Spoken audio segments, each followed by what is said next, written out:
গরম গরম খাস্তা আলুর প্যাটিস নিয়ে চলে আসলাম। আর এটা তৈরি করা একদমই সহজ। বিকালের নাস্তায় আপনারা খুব সহজেই ঝটপট তৈরি করে নিতে পারবেন। আর একবার যদি তৈরি করতে পারেন তাহলে কিন্তু বারবার রিকোয়েস্ট আসবে, আপনার পরিবারের সবাই এটা রিকোয়েস্ট করবে তৈরি করার জন্য। আর মেহমানদারিতেও কিন্তু ঝটপট এটা তৈরি করে দিতে পারবেন। তো তৈরি করা খুবই সহজ। আজকের এই রেসিপি ভালো লাগলে ভিডিওটিতে লাইক দিবেন আর বেশি বেশি করে শেয়ার করবেন, যাতে এই আলুর প্যাটিসটা তৈরি করে সবাই উপকৃত হতে পারে। আর আজকের ভিডিও যারা ইউটিউব চ্যানেল থেকে দেখছেন তারা চ্যানেলটি সাবস্ক্রাইব করবেন, যারা ফেসবুক পেজ থেকে দেখছেন পেজটি ফলো করে নিয়মিত আমার পেজের পাশে থাকবেন। তো একটি খাস্তা আমি এখানে ছিঁড়ে নিয়েছি। আর দেখুন এটা দেখতে কতটা লোভনীয় হয়েছে, উপরটা মুচমুচে আর ভিতরের অংশটা আলুর পুরে ভরা। তো এই যে আমি চলে আসলাম মূল রেসিপিতে। প্রথমে আমি 3টি সিদ্ধ করা আলু এখানে কাঁটা চামচ দিয়ে ম্যাশ করে নিব। আপনারা যদি বেশি পরিমাণে তৈরি করতে চান তাহলে এখানে আলুর পরিমাণটা আর আটা বা ময়দার পরিমাণটা কিন্তু বাড়িয়ে দিতে হবে। আলুগুলো একটু গোটা গোটা রেখে দিয়েছি, আমি সবকিছু একবারে ম্যাশ করে নিই। এই যে রেডি হয়ে গিয়েছে আলুটা। এখন চুলার কাছে চলে আসলাম। চুলায় একটি ফ্রাই প্যান বসিয়ে দিয়েছি আর দিয়ে দিলাম 2 টেবিল চামচ সয়াবিন তেল। এরপরে দিয়ে দিলাম 1 চা চামচ জিরা। তো জিরাটা তেলের সাথে ভেজে নিব, এতে করে খুব সুন্দর একটা ঘ্রাণ আসবে। এরপরে দিয়ে দিলাম হাফ কাপ পেঁয়াজ কুচি। পেঁয়াজ আর জিরাটা একসাথে এখন ভেজে নিতে হবে।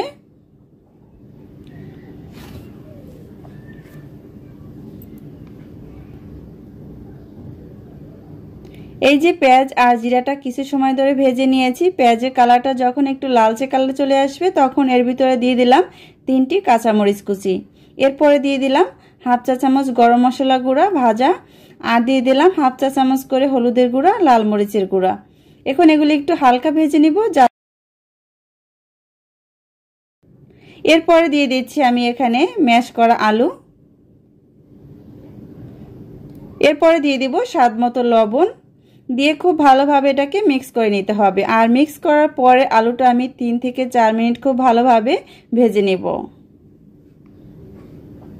এই যে এ পর্যায়ে আলুটা ভাজা হয়ে গিয়েছে। এখন এর ভিতরে দিয়ে দেব ধনিয়া পাতা কুচি, এতে করে খুব সুন্দর একটা ফ্লেভার আসবে। তো পাতাটা দিয়ে নেড়েচেড়ে খুব ভালোভাবে মিক্স করে নেব।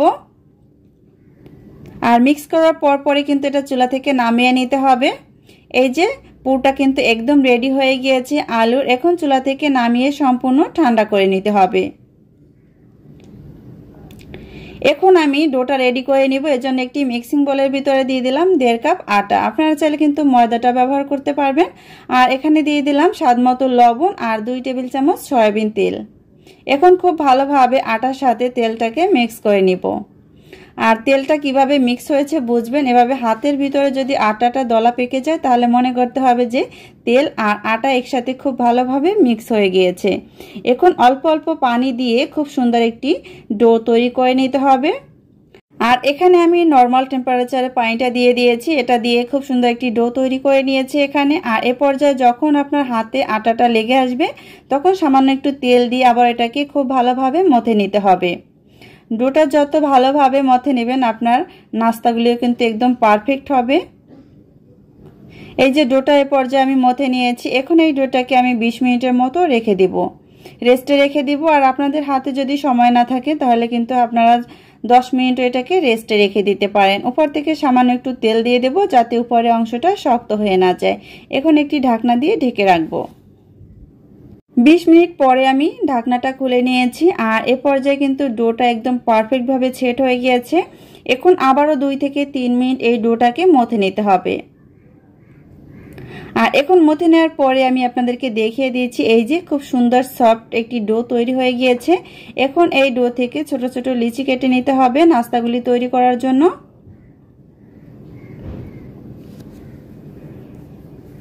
এই যে আমি সবগুলি লিচি কেটে নিয়েছি।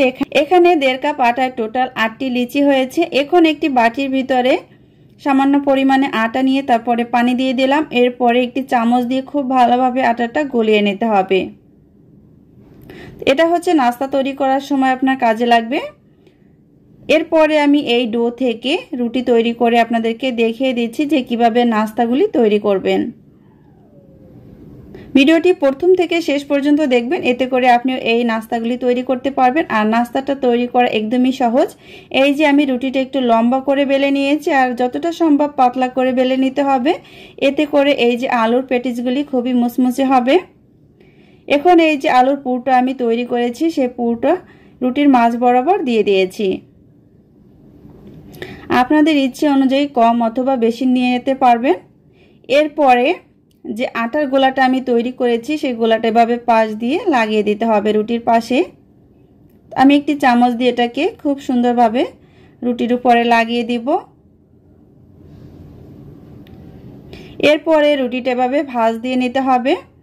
এই যে যাতে পুরটা বের হয়ে না আসে, এই পুরের উপর থেকে রুটিটা ভাঁজ দিয়ে দিতে হবে।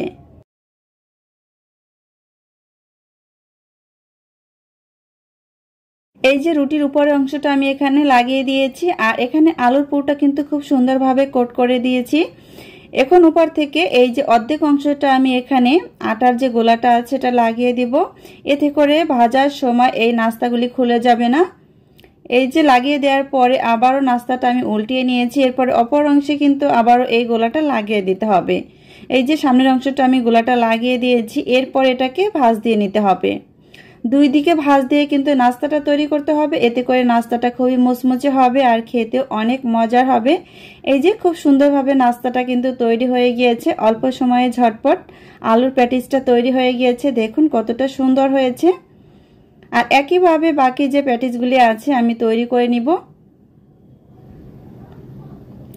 এই যে সবগুলি আমি একইভাবে তৈরি করে নিয়েছি। এখন এগুলিকে ভেজে নিতে হবে।